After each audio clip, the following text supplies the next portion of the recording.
So when I ask the question, what are the different aspects of our being, what comes to mind? Can you say that louder? You're brilliant and beautiful. Please. Physical, emotional, spiritual, mental, right? Does that make sense? And then there are all these subtle aspects of our being, of which the subconscious mind is one, right? Does that make sense?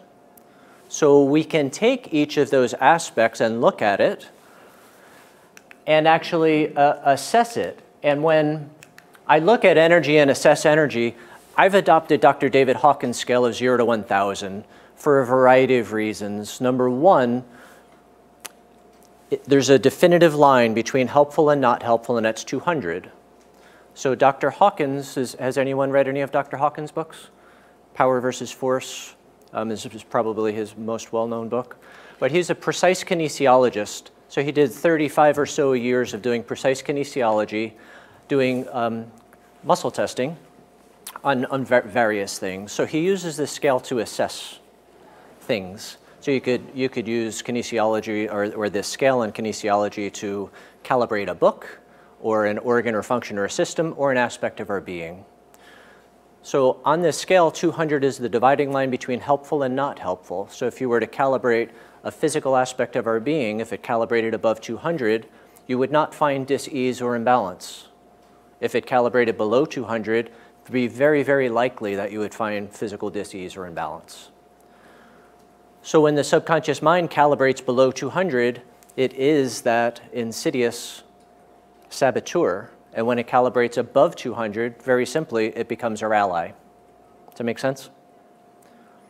So,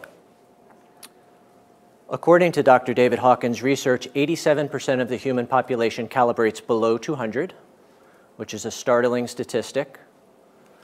You know, well over 6 billion people on the planet have a calibration below 200.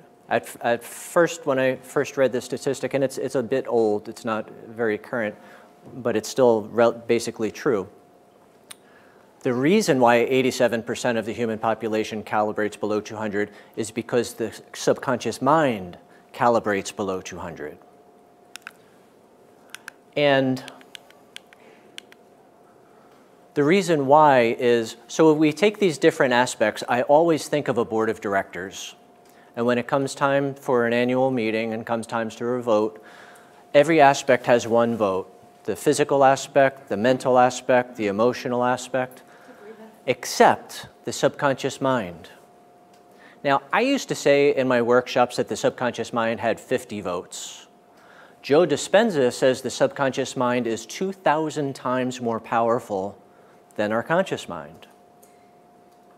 That in itself helps me to understand why New Year's resolutions don't work, right? So on New Year's Eve, you resolve to make dietary changes perhaps, or start exercising. And so consciously you want to make positive change, but your subconscious mind and your subconscious programming is contrary to your conscious mind. And your conscious mind has, in my example, 50, which I thought was bad enough. In Joe Dispenza's example, has 2,000 votes. So I would never sit on that board of directors, right? You know, unless I was the subconscious mind, you know? Or best friends with the subconscious mind, but that would be an awful board of directors, right? Even if there's 100 other members, the subconscious mind still, whatever it wants, it gets, essentially.